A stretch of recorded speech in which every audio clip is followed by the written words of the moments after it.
Bonsoir à tous. Ce soir, je vais vous parler d'une chose qui me tient à cœur.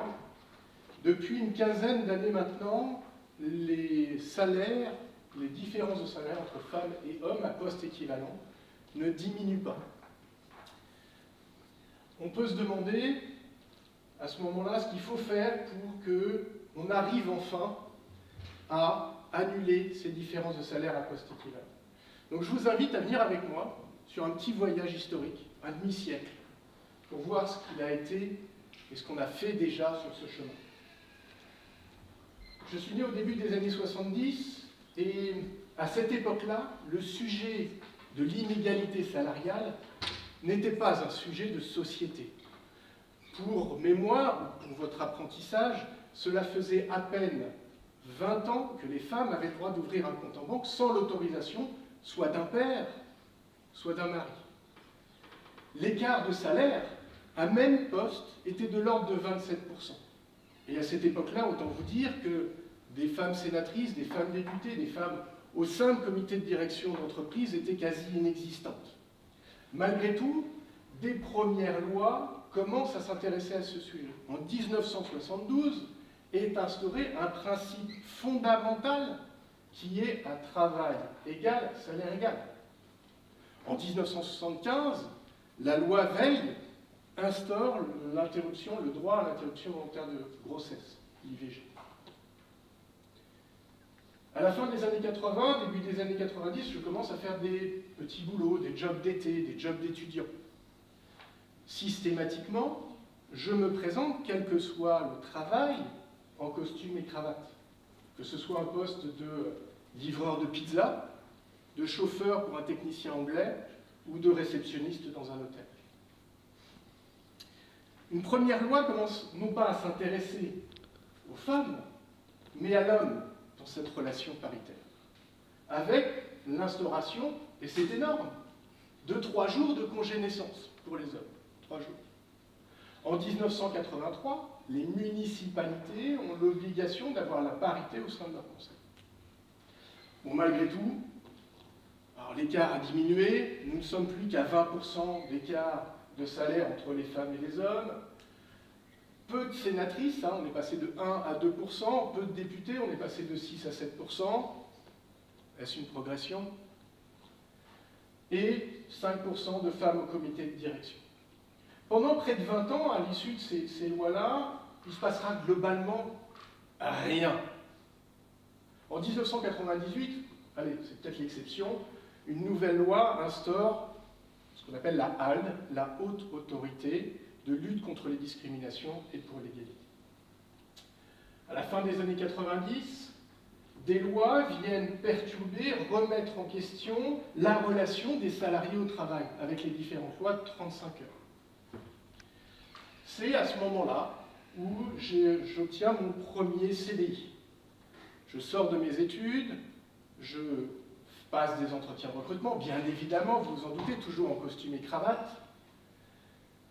Et dans les 5 entretiens que j'ai eus pour obtenir mon premier poste, en 3 journées différentes, je viens systématiquement en costume cravate. Et d'ailleurs, ne pas le faire aurait entraîné mon éviction du processus de recrutement. Et d'ailleurs, en tant que chargé de recrutement, qui est le premier job de cadre RH, l'entrée de la vie active, eh bien, j'attendais des candidats qui viennent en costume et cravate. Et j'attendais des candidates qu'elles viennent en tailleur. Une histoire me revient. À cette époque-là, en 2003, ma fille naît, et ma femme, qui est directrice environnement et propreté dans une communauté d'agglomération, qui manage, qui gère 90 collaborateurs, un budget de plusieurs millions d'euros. Vous voyez le niveau de responsabilité par rapport à ce que je suis à l'époque. À l'issue de son congé maternité, bien évidemment, reprend son travail. Et donc j'annonce à ma DRH, femme, DRH, au sein d'une entreprise du CAC 40, seule femme, vous vous en doutez, au sein du comité de direction, et probablement la moins bien payée, mais enfin ça j'en ai eu la preuve. J'annonce donc à ma DRH que 2 jours par semaine, je quitterai l'entreprise à 18 h, et ce pendant 3 mois pour aller récupérer ma fille et m'en occuper. Quelle a été la réaction de la DRH? Non Stéphane, Tu ne peux pas faire ça. Après tout, ta femme peut bien s'occuper de votre fille ou t'as qu'à payer une nourrice. J'ai donc désobéi. J'ai fait un acte de rébellion et j'ai dit à ma DRH, écoute, je t'informe que je vais le faire. Ça s'appelle, c'est une faute grave en entreprise, de refuser un ordre direct de son employeur. Faute grave, c'est des licenciements. Et 6 mois après, j'avais une promotion. Okay. Et encore 1 an après, j'avais de nouveau une promotion. J'arrive donc en tant que responsable RH dans une entreprise, et puis, dans un des sites, et je vous en parlerai. Dans les années 2000, l'écart de salaire n'est plus de 10%. Globalement, il va très très peu changer. On va gagner 1 point, là, dans les 10 ans qui viennent, mais finalement, ça va que très peu changer. De plus en plus de femmes sénatrices et députées, encore en minorité, de plus en plus de femmes au comité de direction. En 2000, création de l'obligation d'un accord égalité professionnelle, et en 2001, le congé naissance, 3 jours au départ, passe à 2 semaines. Milieu des années 2000, je deviens donc responsable ressources humaines au sein d'un des sites de l'entreprise, et je pars de la région parisienne et j'arrive en province, et la cravate commence à disparaître.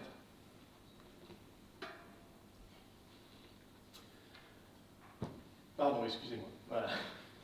Dans les années 2010, au milieu des années 2010, en 2016 pour être précis, je deviens manager de transition. Alors ce terme ne vous parle peut-être pas. Manager de transition, c'est ni plus ni moins qu'un intérimaire. Cadre, mais un intérimaire. Je deviens donc DRH intérimaire. J'ai 2 à 3 employeurs par an. Je suis en première position pour voir tous les changements vestimentaires et sociétaux qui se déroulent dans ces années-là. Le veston tombe. Même si, parfois, certains directeurs généraux me disent « Mais attends, Stéphane, tu ne peux pas aller en bras de chemise face aux organisations syndicales. Lors des CSE, ça ne se fait pas. Remets ton veston, s'il te plaît. » Non. Ça va vite passer, fort heureusement. Les cas de salaire, je vous l'ai dit, on a gagné 1 point, on n'est plus que de 9%, et entre 2010 et aujourd'hui, il va rester identique. La parité se rapproche chez les sénateurs et chez les députés, donc à l'Assemblée nationale notamment, et puis au CODIR entre 15 et 20%. 2 grandes lois, une loi sur l'égalité réelle, parce qu'avant c'était pas réel, là ça devient réel, paraît-il, mais surtout une loi importante en 2017 sur la création d'un index égalité femmes-hommes. C'est quoi un index égalité femmes-hommes? C'est facile. Toutes les entreprises de France doivent calculer, toutes de la même manière, leurs notes sur l'égalité des femmes et des hommes dans leur carrière et pas simplement sur leur rémunération, note qui va de 0 à 100.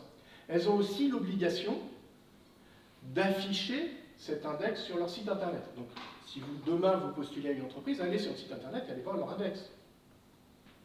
En dessous d'une note de 75, l'obligation est faite aux entreprises de négocier un accord d'égalité, et s'ils n'arrivent pas à négocier, parce qu'il y a une obligation de négocier, pas d'obtenir un accord, elles ont l'obligation de créer une charte.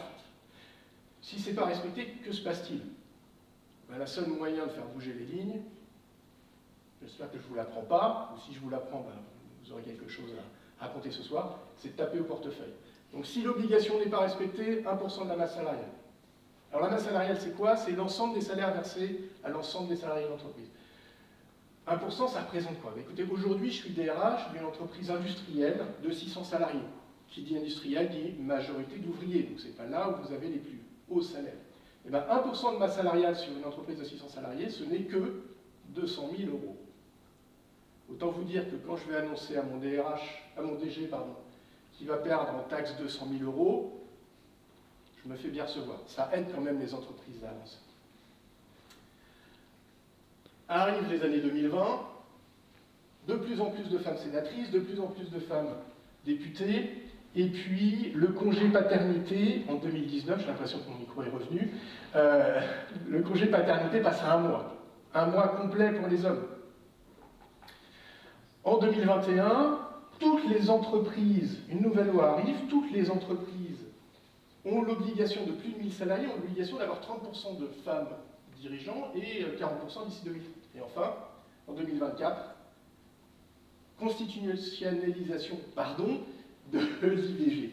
J'enlève mon veston, pourquoi? Parce que dans ces années-là, je commence à voir de plus en plus de chefs de service avec des tatouages. J'en ai pas, je ne vais pas vous les montrer. Désolé. Je vois aussi des membres de comité de direction venir sans chemise, en jean. Je vous rassure, j'ai le t-shirt en dessous. Donc de plus en plus de membres de comité de direction en t-shirt. De plus en plus de femmes au sein des comités de direction. De plus en plus de femmes directrices générales d'entreprise. Mais on n'est toujours pas à la parité. Et pourtant, de nombreuses études démontrent que les entreprises dirigées par des femmes ou avec des comités de direction mixtes ont de bien meilleurs résultats économiques. Bon, alors, entendons-nous bien, je ne dis pas que les femmes sont meilleures gestionnaires. Ce n'est pas du tout ma pensée. Par contre, les femmes qui ont atteint ces niveaux de responsabilité, ces niveaux hiérarchiques, ont dû se battre 3, 4 ou 5 fois plus que leur contrepartie masculine. Pourquoi? Parce qu'elles se sont battues contre elles-mêmes, contre leur propre blocage. Elles se sont battues contre la société, qui disait qu'une femme ne peut pas être directrice du service informatique. C'est un métier d'homme. Elles sont donc 3 ou 4 ou 5 fois plus motivées que les hommes. Donc, je vous pose la question. Aujourd'hui, l'arsenal législatif est largement suffisant. On a toutes les lois qu'il faut pour arriver à la parité. Des femmes se sont battues pour atteindre des postes de directrice générale, des postes de DSI, des postes de directrice de production, des postes de DRH, même si parfois elles étaient plus masculinistes que les hommes. Alors, que faudrait-il oser faire pour atteindre enfin cette égalité salariale? Eh bien, je me tourne vers vous, messieurs, parce que les femmes, elles ont déjà fait le taf. Alors moi, c'est trop tard pour moi, je n'aurai plus d'enfants. J'en ai déjà suffisamment. J'ai passé l'âge. Mais quand vous aurez des enfants, messieurs, d'abord, vous prenez votre congé paternité d'1 mois. Ça, c'est le premier point, c'est du légal. Et puis après tout, aujourd'hui, il existe des congés parentaux d'éducation qui sont pris à 90% par les femmes. Eh bien, prenez un congé parental d'éducation. Passez 3 mois, 6 mois, 1 an avec vos enfants. Et c'est ça qui va faire changer la donne. Et enfin, après tout, pourquoi pas passer au kilt. Merci à vous.